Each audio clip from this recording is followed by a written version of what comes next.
సూరమ్మ ఒక retired ayurvedic doctor. హాయిగా తన జీవితాన్ని గడుపుతూ ఉంటుంది. సూరమ్మ కొడుకు ఒక కాలేజీలో ప్రొఫెసర్గా పనిచేస్తూ ఉంటాడు. సూరమ్మ కోడలైన రోజా కూడా ఉద్యోగం చేస్తూ ఉంటుంది. ఆహా! ఎంత అద్భుతంగా ఉంది ఈ టీ. రోజా, ఈ టీ నువ్వే పెట్టావా? ఇవాళ కాస్త కొత్తగా ఉంది. చాలా చాలా బాగుందమ్మా. అయ్యో, లేదత్తయ్యా, నేను పెట్టలేదు. అన్నట్టు మీకు చెప్పలేదు కదా, ఈమె పేరు గౌరీ. ఏదైనా పనుంటే ఇవ్వండంటూ ఇంటికొచ్చింది. వంట పని, ఇంటి పని రెండూ చేస్తుందట. ఈమె పెట్టింది ఈ టీ. అవునా? చాలా బాగుంది ఈ టీ. చాలా ధన్యవాదాలమ్మా. ఇలాగే అన్ని వంటలు బాగా చేస్తానమ్మా. ఇంటి పనులు కూడా బాగా చేస్తానండి. మీరు నన్ను పనిలో పెట్టుకుంటే బాగుంటుంది. అమ్మా రోజా, నువ్వేమంటావ్? నాక్కూడా ఈవిడ పని బాగా నచ్చిందత్తయ్య. అందులోనూ ఈవిడ చాలా కష్టాల్లో ఉన్నారు. 2 పిల్లలు కూడా ఉన్నారట పాపం. మనం పనిచ్చి ఆదుకుంటే మంచిదని నా అభిప్రాయం. సరే, అలాగే గానివ్వు. నువ్వు కూడా రోజు అంత ఆఫీస్లో పనిచేసి ఇంటికొస్తావు గదా. ఇంటి పని అలాగే ఆఫీస్ పని రెండూ చూసుకోవడం నీ వల్ల కాదులే. కాబట్టి ఈమె సహాయం తీసుకో. అలాగే అత్తయ్య. గౌరీ, లోపలికి రా. ఇవాల్టి నుండి ఏ సమయానికి ఏ పని చెయ్యాలో నీకు చెప్తాను. అంటూ రోజా గౌరీని లోపలికి తీసుకెళ్తుంది. సూరమ్మ మాత్రం పెరట్లో కూర్చొని టీ తాగుతూ పేపర్ చదువుతూ ఉంటుంది. ఇంతలో సూరమ్మ స్నేహితురాలైన కళ్యాణి తన కోడల్ని తీసుకుని సూరమ్మ వద్దకు వస్తుంది. అరే, రా కళ్యాణి, ఎలా ఉన్నావు?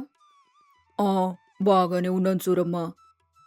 ఏంటి, ఎప్పుడు దగ్గ నవ్వుతూ ఉండే నువ్వు ఇవాళ ఏదో బాధగా కనిపిస్తున్నావు? ఏం జరిగింది? ఇవాళ నీ కోడలు కూడా ఏదో బాధలో ఉన్నట్టుంది. ఏం చెప్పమంటావు?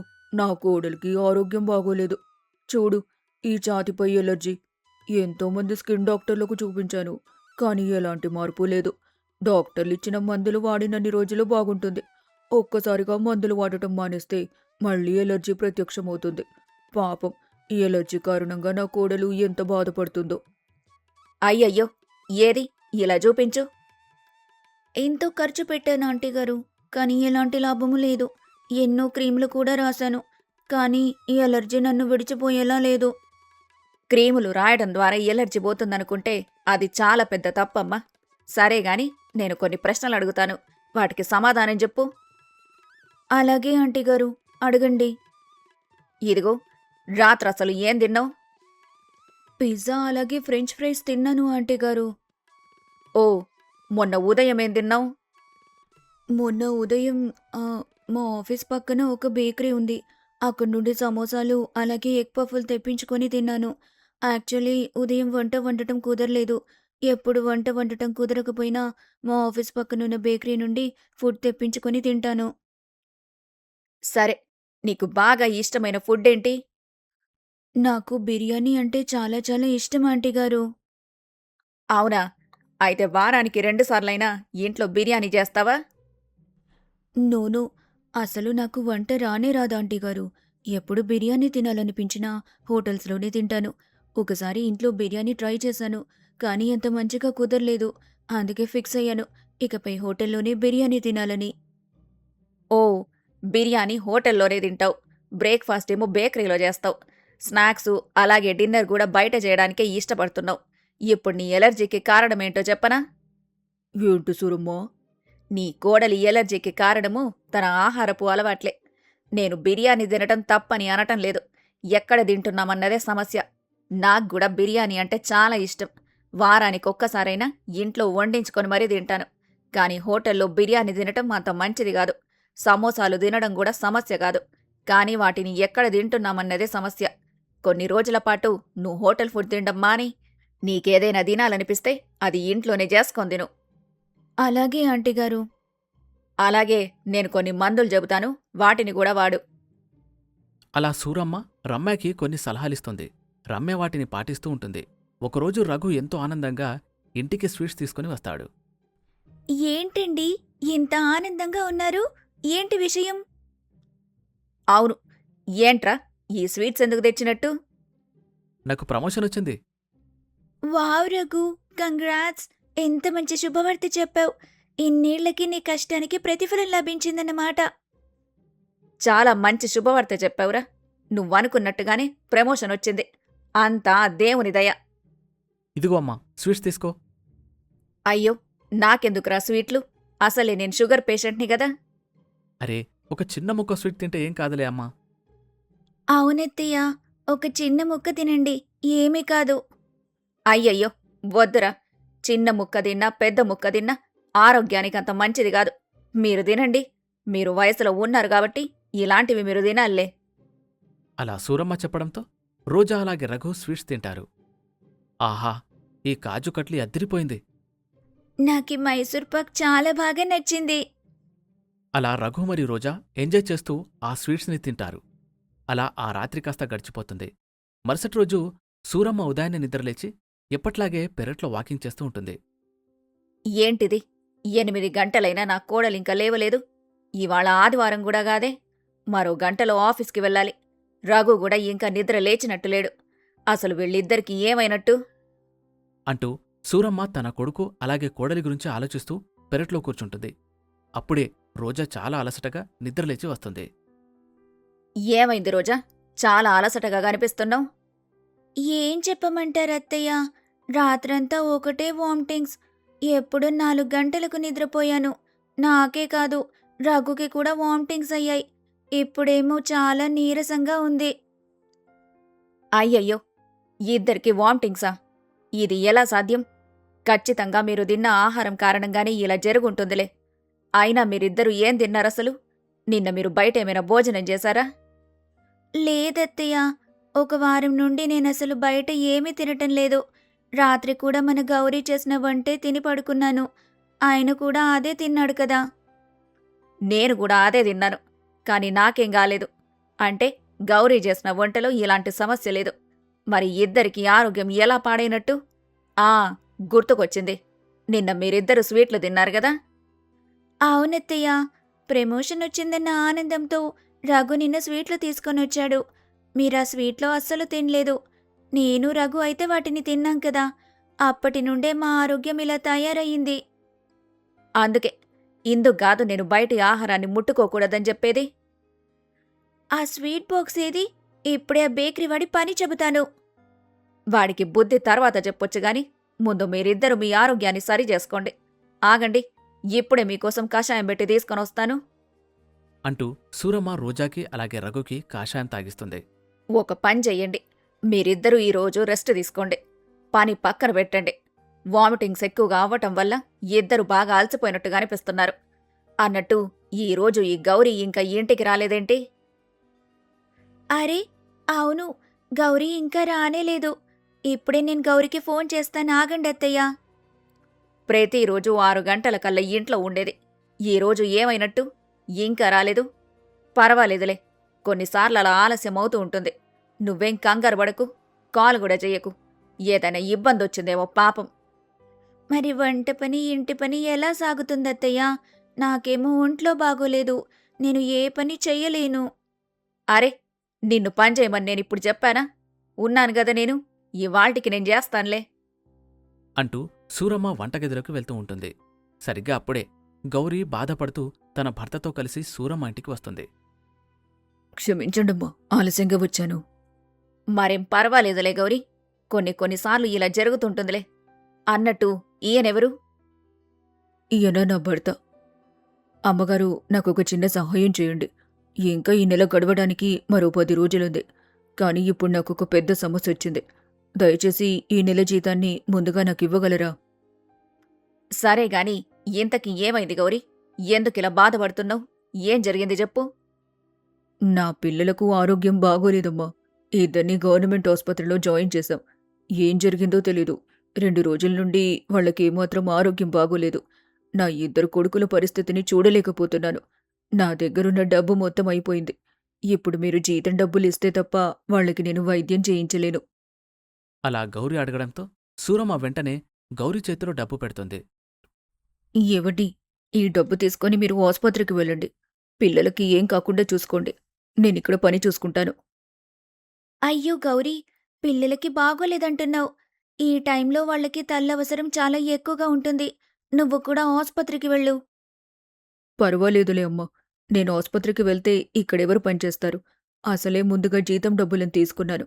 తీసుకున్న డబ్బుకి న్యాయం చేయాలి కదా. మరేం పర్వాలేదు గౌరీ.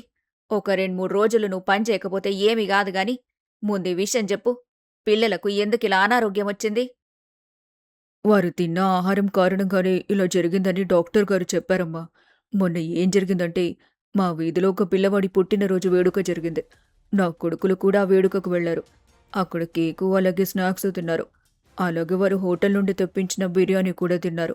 అలా తిన్నప్పటి నుంచి ఇలా జరిగింది. కేవలం మా పిల్లలకు మాత్రమే కాదు, మా కాలనీలో ఉన్న చాలామంది పిల్లలకు అనారోగ్యం కలిగింది.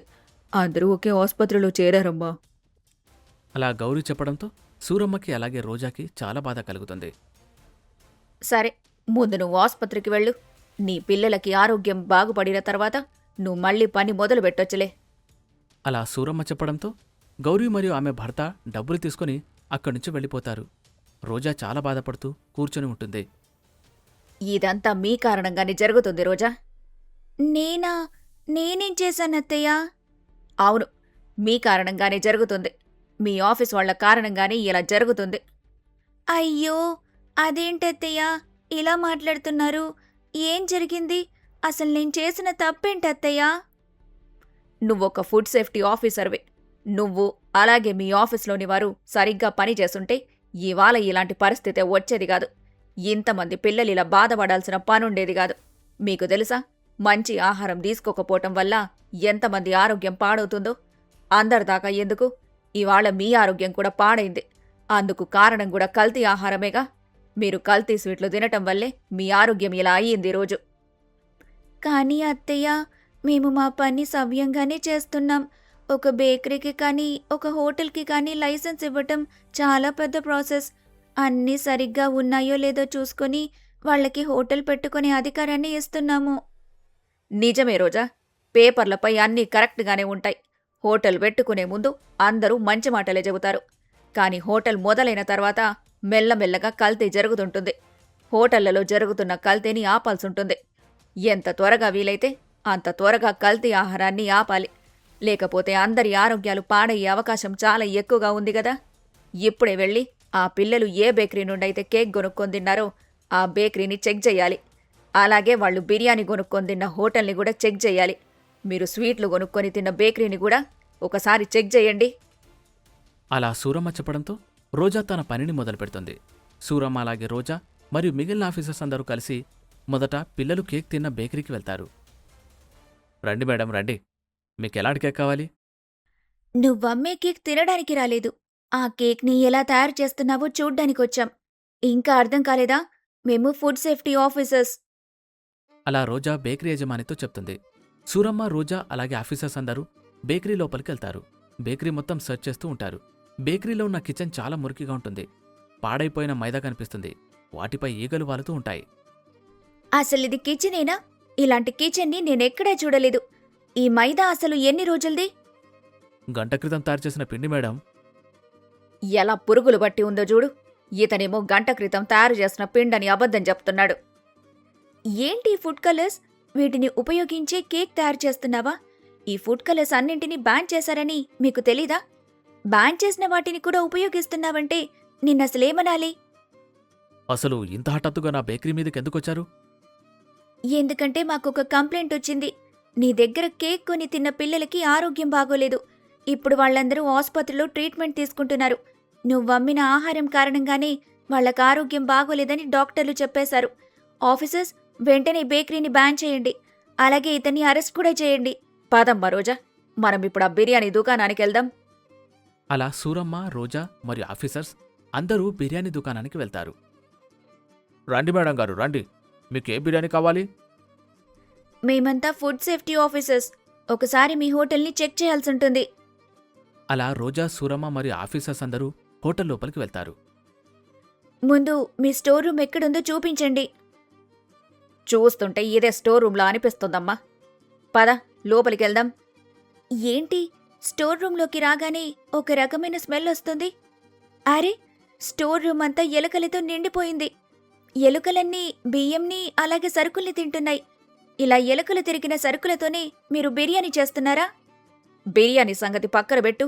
మనం బిర్యానీలో వాడే మీట్ని చెక్ చేయాల్సుంటుంది. ఇంతకీ మీరు మీట్ని ఎక్కడ దాస్తారు? చికెన్ అలాగే మటన్ని దాచిపెట్టేందుకు మీ దగ్గర ప్రత్యేకమైన ఫ్రిడ్జ్లేమైనా ఉన్నాయా? అంటే అంటే ఇదిగో మీట్ ఇక్కడే ఉంది. అరే, ఇదేంటి? మీరసలు మీట్ని ఫ్రిడ్జ్లో కూడా పెట్టరా? ఇలా గాలి కొదిలేశారు. అసలు ఈ మీట్ నుండి ఎంత దుర్వాసన వస్తుందో డౌటే లేదు. ఇలాంటి ఆహారం తినే ఆ పిల్లల ఆరోగ్య పరిస్థితి ఇలా తయారైంది. అవును, వెంటనే ఈ హోటల్ని కూడా సీజ్ చేసేయ్. ఆఫీసర్స్, వెంటనే హోటల్ని సీజ్ చేసి ఇతన్ని జైల్లో పెట్టండి. అలా రోజా మరియు సూరమ్మ అదే ఊర్లో ఉన్న మరికొన్ని బేకరీల వద్దకు వెళ్తారు. బేకరీలో ఉన్న కిచెన్లను చెక్ చేస్తారు. చాలా వరకు బేకరీలు చాలా అశుభ్రంగా ఉంటాయి. వాటన్నిటినీ రోజా సీజ్ చేస్తుంది. అలాగే వారు మరికొన్ని హోటళ్లకు కూడా వెళ్తారు. ఫుడ్ సేఫ్టీ రూల్స్ పాటించని హోటల్స్ని కూడా రోజా సీజ్ చేస్తుంది. అలా ఈ విషయం మీడియా దాకా వెళ్తుంది. మీడియా రోజాని అలాగే వారి డిపార్ట్మెంట్ వారిని రకరకాల ప్రశ్నలు అడుగుతూ ఉంటుంది. ఒక్కసారి గదంతా మీరు ఎందుకు చేస్తున్నారు? మీడియా అటెన్షన్ కోసమా? నో, మాకు ఎలాంటి అటెన్షన్ అవసరం లేదు. అందరూ ఫుడ్ సేఫ్టీ రూల్స్ పాటిస్తూ హోటళ్లని అలాగే బేకరీలని నడుపుతున్నారని మేమనుకున్నాం. ఎందుకంటే హోటల్స్ పెట్టే ముందు అందరూ మా దగ్గర పర్మిషన్స్ తీసుకున్నవారే. కాబట్టి అందరూ సేఫ్టీ రూల్స్ పాటిస్తున్నారని అనుకున్నాం. కానీ ఊర్లో చాలామంది అనారోగ్యం బారిన పడుతున్నారు. అంతెందుకు, ఓ వారం క్రితం నేను అలాగే నా భర్త కూడా అనారోగ్యం బారిన పడ్డాం. అందుకు కారణం మేం తిన్న బేకరీ స్వీట్స్ అని మాకు అర్థమైంది. అంతేకాదు, ఒక కాలనీకి సంబంధించిన 20 మంది పిల్లలు ఒకేసారి ఆసుపత్రిలో జాయిన్ అయ్యారు. అందుకు కారణం కూడా కల్తీ ఆహారమని మేం తెలుసుకున్నాం. ఇక అప్పుడే నిర్ణయించుకున్నాం సిటీ మొత్తం జల్లెడ పట్టాలని. అలా స్టార్ట్ చేసిన కార్యక్రమమే ఇది. అసలు తప్పంతా హోటలు బేకరీల వాళ్లపై తోయడం కంటే ముందు మీరే మిమ్మల్ని ప్రశ్నించుకోండి. ఒకప్పుడు జనాలందరూ ఎలాంటి అనారోగ్య సమస్యలు ఉండేవి కాదు. ఆసుపత్రిలో బాగా వయసైన వాళ్లు మాత్రమే ఉండేవాళ్లు. కానీ ఇప్పుడు ఒకసారి ఆసుపత్రికెళ్ళి చూడండి.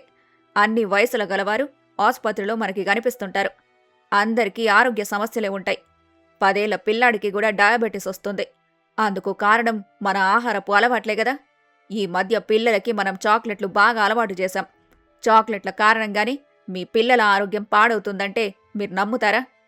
మన దేశంలో అమ్మే చాక్లెట్లకు అలాగే వేరే దేశంలో అమ్ముతున్న చాక్లెట్లకు చాలా తేడా ఉంది. మన దేశంలో బ్యాన్ అయిన ఫుడ్ కలర్స్ని కూడా వాడే స్వాతంత్రం ఉంది. కానీ వేరే దేశంలో బ్యాన్ అయిన ఫుడ్ కలర్స్ జోలికి ఎవ్వరూ వెళ్లరు. మన ఆహారపు అలవాట్ల కారణంగానే మనకి ఆరోగ్య సమస్యలొస్తున్నాయి. హోటళ్లు అలాగే బేకరీలు నడిపేవాళ్ల వైపు వేలెత్తి చూపడం కంటే మనల్ని మనం ప్రశ్నించుకుంటే మనలోనే మార్పు వస్తుంది. ఇక చాలామంది హోటలు బేకరీలు నడిపేవాళ్లు డబ్బు కోసమే ప్రజల ఆరోగ్యాలతో ఆడుకుంటున్నారు. ఇలా ప్రజల ఆరోగ్యంతో ఆడుకుంటూ సంపాదించే డబ్బు ఎక్కువ రోజులు నిలవదని వాళ్లు కూడా తెలుసుకోవాలి. అలా సూరమ్మ మరియు రోజా మీడియాతో మాట్లాడతారు. రాష్ట్రమంతా వారు మాట్లాడిన మాటలు వింటారు. సూరమ్మ మాటల ద్వారా హోటల్ వారికి బేకరీ వాళ్లకి బుద్ధొస్తుంది. వాళ్ళు చేస్తున్న తప్పుల్ని తెలుసుకుంటారు. కల్తీ ఆహారాన్ని అమ్మడం మానేస్తారు. ప్రజలు కూడా జంక్ ఫుడ్ తినడం మానేసి ఇంట్లో వండిన ఆహారం తినడం మొదలుపెడతారు. అలా కొంతకాలం గడుస్తుంది. తెలుసా అత్తయ్య, ఇవాళ్ల ఊర్లో చాలా బేకరీస్ని చెక్ చేయడానికి వెళ్ళాం. వాళ్ల కిచెన్లన్నీ ఎంత శుభ్రంగా ఉన్నాయో. బానైన ఫుడ్ కలర్స్ ఎవ్వరూ వాడటం లేదు. అలాగే హోటల్ కూడా చాలా శుభ్రంగా ఉంది. ఇది చూసి నాకెంత సంతోషంగా అనిపించిందో. ఈ విషయాన్ని మీకు చెప్పాలని ఇలా పరుగు పరుగున వచ్చేశాను. పోనీలే, మన ఊర్లో ఇంత త్వరగా మార్పు వచ్చింది. మీ ఊర్లో కూడా మార్పు రావాలా? అయితే ఈ మార్పుని తీసుకొని రావడం మీ చేతుల్లోనే ఉంది. మీరు హోటల్కి వెళ్లి భోజనం చేయడంలో ఎలాంటి తప్పు లేదు. కానీ ఆ కిచెన్ ఎలా ఉందో ముందుగా తెలుసుకోండి. బేకరీలో ఫుడ్ తినటం అసలు తప్పు కాదు. కానీ వాళ్ళు ఎలాంటి పదార్థాలు వాడుతున్నారో తెలుసుకోవడం మీ బాధ్యత. ఇవాల్టి నుండి ప్రతి హోటల్ తమ కిచెన్లోకి కస్టమర్స్ని ఎలౌ చేస్తే ఎంతో బాగుంటుంది. ఈ మార్పు మన దేశమంతా వస్తే చాలా బాగుంటుంది. అలా సూరమ్మ తన మనసులో ఉన్న మాటని అందరితో చెప్తుంది. మన ఆరోగ్యం మన చేతుల్లోనే ఉంటుంది. అది మనం మన చేతల్లో చూపించే పనులపై ఆధారపడి ఉంటుంది.